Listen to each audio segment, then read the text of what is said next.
So in one of the first episodes, in the first few months that we existed as a YouTube channel, we produced a video called How to Perform a Safety Stop Like a Pro.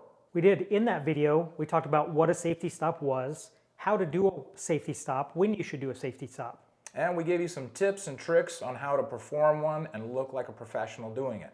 But after we released that video, we had some comments and some emails from divers who were kind of upset with us because we suggested during that video that you could perform a safety stop in either a vertical or horizontal position. Today, we're going to discuss horizontal versus vertical orientation during a safety stop. Try to determine if one is more or less safe than the other. Welcome to Everything Scuba.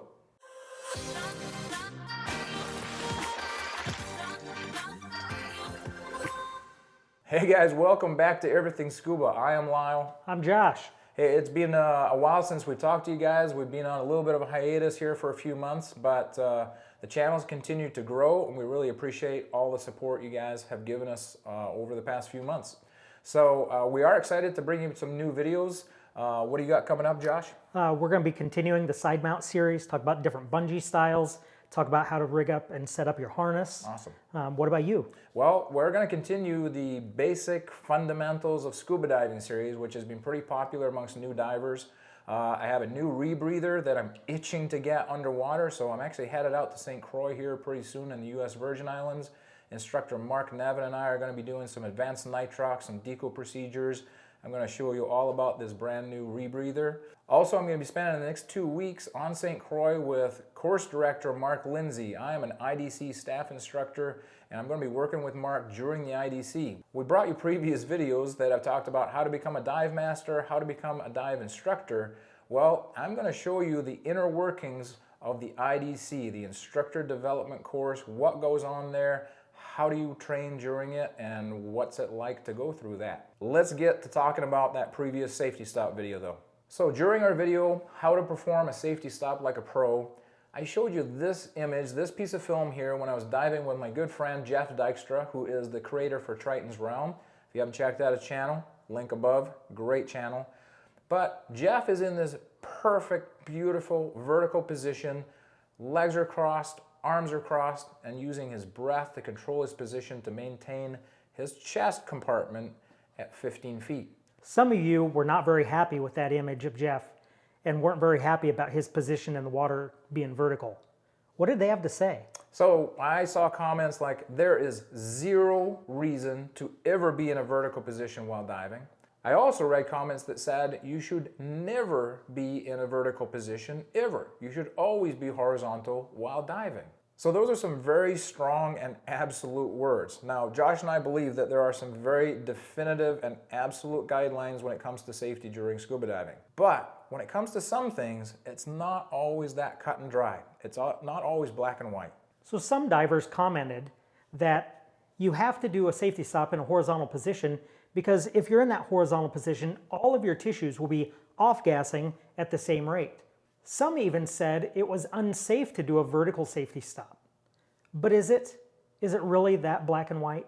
And we had some divers tell us that a safety stop is technically not required if you are always staying within your non-decompression limits. We tend to feel that fortune favors the conservative. So if you have the gas and you have the time, why on earth would you not perform a safety stop for your own safety?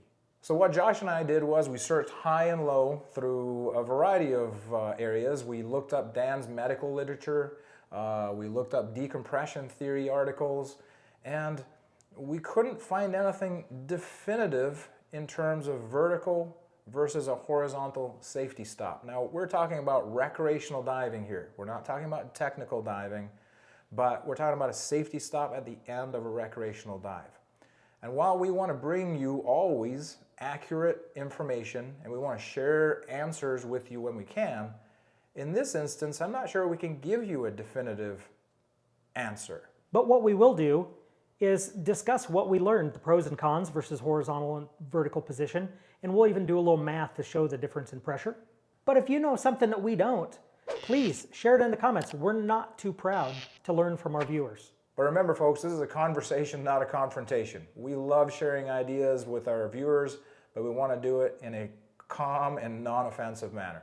So first, let's address the horizontal position. We have brought you, or the start of a series where we're addressing the 5 basic fundamentals of scuba diving. Those are weighting, trim, buoyancy, propulsion, breathing, and breath control. So the second part of that is trim, and we got an upcoming episode where Josh is going to walk you through how to set up your trim position to be in that nice horizontal diving position, because you're more efficient, you move through the water with greater ease, you're using less gas, and you look cool as a diver in that position for sure.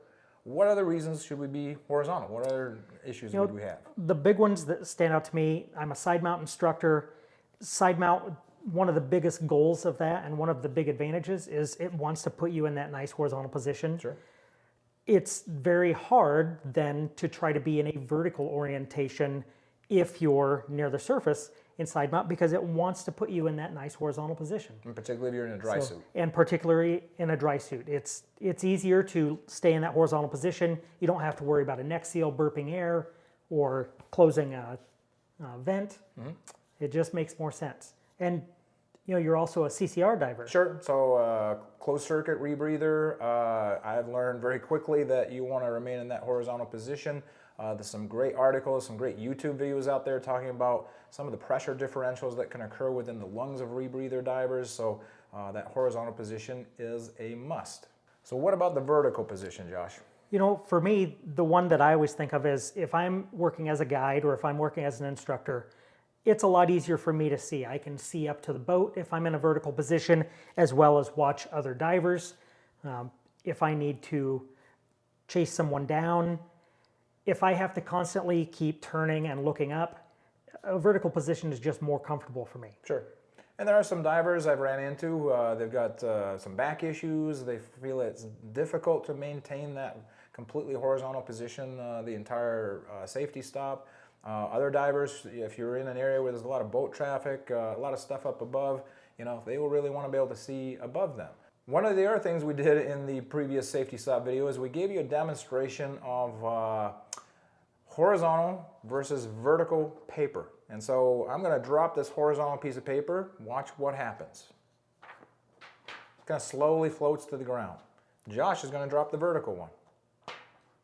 Why'd that happen? A lot less surface area presented, and so there ends up being less resistance. Sure. And while we're in the air here, in the water, it works the same. Sure. So as a new diver, particularly, you're going to find maintaining your depth at that safety stop in a horizontal position where you present a lot more surface area to the water, there's a lot more drag. You're not going to drop through the water quite the way that you would if you're in a vertical position. That takes a little bit more practice. Guys, if you watched Everything Scuba previously, you'll know that I am not the most talented artist in the world, but we've tried to do our best here. So what do we have here, Josh? So we have lots of numbers up here, but the most important thing to see is we have this vertical orientation diver and this horizontal orientation diver. Their midline is at 15 feet or 5 meters for both. So realistically, what we're looking at is the pressure differential between the above and below that same horizontal midline. And we're making the assumption that this is a 6-foot tall diver, right? Yes. So his head is at 12 feet, mid-body just below his chest is right around 15, and his feet are at 18 feet. So what we're going to do is we're going to do a little math. Yes, we're geeks, we like math, and we're going to show the pressure differential between head, mid-body, and feet versus this other diver. So how do we calculate that? So for our metric friends, Lyell's written out the metric formula. Basically, it's our depth in meters plus 10 to account for the atmosphere above the water divided by 10 meters per ATA.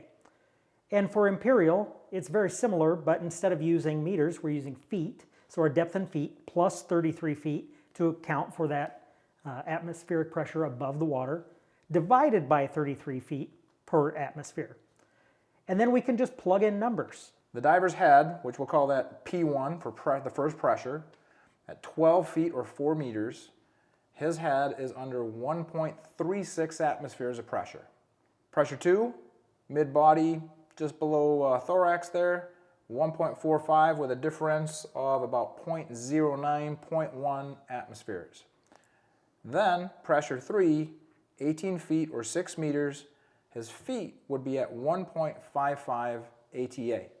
So looking at these differences, Josh, what can we tell? So we can tell that there is a very negligible difference in pressure between the diver's head, his midsection, and feet.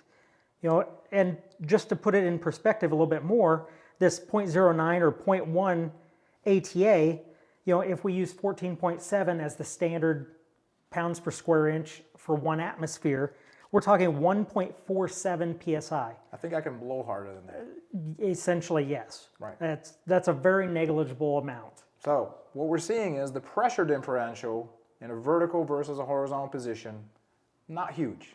Not a big difference. We have some other things, though, we should look at. A little earlier, I told you that some of the divers told us that we needed to always be in that horizontal position so we would off-gas all of our body at the same time. So there are some other things, though, that we have to take into account when it comes to decompression theory. And while we're not going to get into the nitty-gritty of that, we're going to talk about these 3 things. We're going to talk about tissue compartments, half times, and M values. And at least in the recreational world, where maybe we're mostly diving air and nitrox, this relates to nitrogen absorption and release from our body. Yeah. So what is a tissue compartment? So tissue compartments are groups of tissues such as blood, bone, skin, muscle fiber that absorb and release nitrogen with different characteristics. So what you're saying is, if I'm at my nice horizontal safety stop at 15 feet, 5 meters, my body is not just constantly giving off gas from each tissue compartment equally. That's correct. It's not. Okay. Now we have to think about half times. Half times are kind of related to tissue compartments, and in a simplified way, it is the rate at which a particular tissue compartment will absorb or release gas at a given ambient pressure. So M values. In simplified term, the M value is the maximum amount of gas can be absorbed into that tissue at that pressure. And it has nothing to do with the rate. That is the half time. So it doesn't really relate to how quickly or slowly a given tissue compartment will release or absorb the gas. It's the maximum amount of gas that that tissue compartment can contain at a given ambient pressure or depth. So as you can see, there's more to it than just a horizontal or vertical position and how you're going to do your safety stop. And again, there is no black and white answer here because there are multiple factors that go into decompression theory. It's still an area that is, in some respects, not fully understood. In our opinion, a horizontal position at safety stop is a more favorable position. Yeah, particularly if you're a new diver. Like I said, that increased surface area, more drag. It's going to be easier for you to hold your position at that 15-foot safety stop rather than being in a vertical position. And as we showed you with the math, based on pressure differentials in a vertical diver at a 15-foot safety stop with M values and half times, there's just not a lot of math showing that there's a big increased risk of DCS in a vertical position. However, Josh, no matter whether you're in a horizontal or a vertical position, it's still our belief that as a conservative diver, even if you're within your non-decompression limits, performing a safety stop is a good thing to do. That doesn't mean run yourself low on air or out of air. If you have the air and the time, perform a safety stop. Otherwise, get to the surface. So this has been an interesting video for us in terms of trying to figure this out. Like I said, maybe we haven't given you a definitive answer one way or the other. We're always open to your opinions based on fact. And if you have some thoughts, leave them in the comments down below. It's great to be back with you guys. We have a lot of content to bring. We're really looking forward to it. If this video helped you at all, hit that like button. And if you haven't seen our previous safety stop video, click this link right here and go check